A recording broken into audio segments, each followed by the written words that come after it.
নমস্কার, কেমন আছেন সবাই? আশা করি ভালো আছেন, আমরাও ভালো আছি। সকাল সকাল না ব্লিঙ্কিট দেখছিলাম, স্ক্রল করতে করতে এই বড়িটা দেখতে পেলাম। এই বড়িটা আমি অনেক শপিং মল থেকে একবার কিনেছিলাম, তারপর বারবার খোঁজার পরও খুঁজে পাইনি। এটা হচ্ছে পোস্ত বড়ি। পোস্ত বড়িটা না খুব সুন্দর, যেন দারুণ ভালো লাগে, সেই জন্য কিনলাম।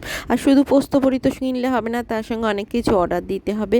আর মেয়েটা বলেছিল স্টার ফুড খাবো, সেই জন্য স্টার ফুড কী বলো তো, কামরাঙা আমরা বলতাম, ওরা এখন বলে স্টার ফুড। যাই হোক, এটা হচ্ছে ব্লুবেরি, ফ্রেশ ব্লুবেরি দেখতে পেলাম। এটা আমার ছেলে খাবো খাবো বলে, তাই দেখতে পেলাম বলে অর্ডার দিয়ে দিয়েছি। আর একটা নিউট্রেলা দিয়েছি। আর এটা হচ্ছে ইংলিশ শসা, জানো তো, ওই যে জুকিনি যাকে বলে, সেই খোসা শুদ্ধ খায় সেই শসা, সেটাও নিয়ে নিয়েছি। আর একটা আমাদের দেশি শসা নিয়েছি, এটাও নিয়ে নিয়েছি।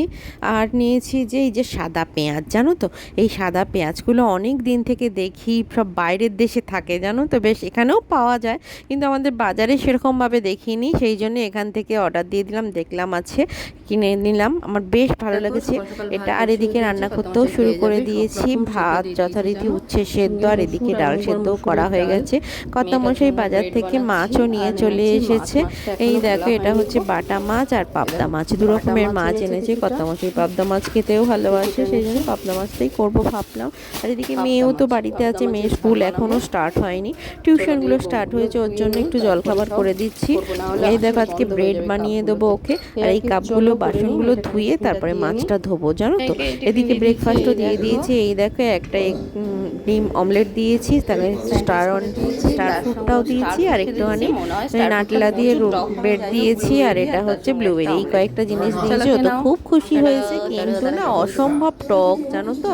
এই কামরাঙাটা সবুজ হয়ে আছে, দেখি একদিন টক বানিয়ে দেবো, আচার বানিয়ে দেবো। এদিকে কর্তামশাইকে খাবার দিয়ে দিয়েছি। আমার তো সকালে হুড়োহুড়ি থাকে যাকে বলে, সকালের খাবারের আয়োজন করেছি। কর্তামশাই খেয়ে উঠে চলে গেলে তারপর আমার নিশ্চিন্ত, মানে খাবারটা দেওয়া পর্যন্ত আমার নিশ্চিন্ত, জানো তো। তারপরে আমি ধীরে সুস্থে স্নান করে পুজো করি, আমি নিজে কিছু খেয়ে তারপরে আদিবাবুকে আনতে যাই। তারপরে গ্যাস টাস মোছা তো সবই থাকে, মেয়েদের কত কাজ থাকে বলো তো, সেই সকল কাজ করতে হয়। যাই হোক, আমার পুরো টাইমের মধ্যে আমাকেও দম দিয়ে চলতে হয়, এই আর কি। চলো, খাবার দাবার দিয়ে দিয়েছি মিস্টারকে। এইদিকে আমরা দুপুরের খাবার নিয়ে নিয়েছি। এই দেখো, সাদা পেঁয়াজটা নিয়েছি, জানো তো, কি ভালো খেতে, কি বলবো তোমাদের। মেয়েটা যথারীতি মাছ খেতে ভালোবাসে না, ওর জন্য একটু ডিম দিয়েছি, কিন্তু মাছও খাওয়াই, জানো তো, ডিমটা লোভ দেখিয়ে মাছটা খাওয়াই যাক। গুড আফটারনুন, 3:35, দেখো 3:25। আদিবাবুকে এখন ঘুম থেকে তুলবো, ওর সুইমিং আছে, তুলতেও খুব কষ্ট হয়, জানো তো, দুটোর পর ঘুমোচ্ছে, পুরো অঘরে ঘুমোচ্ছে দেখো, কিন্তু কিছু করার নেই। 4:45 থেকে ওদের ব্যায়ামটা হয়, আর 4টে থেকে 4:45 পর্যন্ত সুইমিং হয়। যাই হোক, এই 45 মিনিট ওর ভালোই লাগে, 45 মিনিট না, 4:45 থেকে 1 ঘন্টা, সেই জন্যই চলো ওকে তুলে দিই। আমারও খুব খারাপ লাগে সকালবেলা, মানে পুরো ঘুমটা এই সময়তেই আসে, যেন গভীর ঘুম, এই সময়তেই তুলতে হবে। তুলে নিয়ে যাই সুইমিংয়ে, আমি চুলটা। গুড ইভিনিং গাইস, সন্ধে দেখানো হয়ে ও আজকে একটুখানি টিভি দেখছিল। আদিবাবু আজকে পেটে ব্যথা করছিল না গো, পেটে ব্যথা করছিল। আজ এখন এই স্কুটিটা চালাতে হচ্ছে। 29 তারিখ আমাদের এখানে উৎসব আছে, তোমাদের কাল আমাদের 29 তারিখে উৎসব আছে, কাদের কাদের জেলায় উৎসব আছে জানিও, তারপরে কালকে দেখাবো।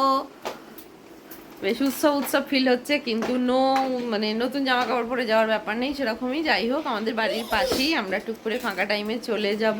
আর কর্তামশাইয়ের কাজ আছে, কর্তামশাইও যাবে। চলো, টাটা।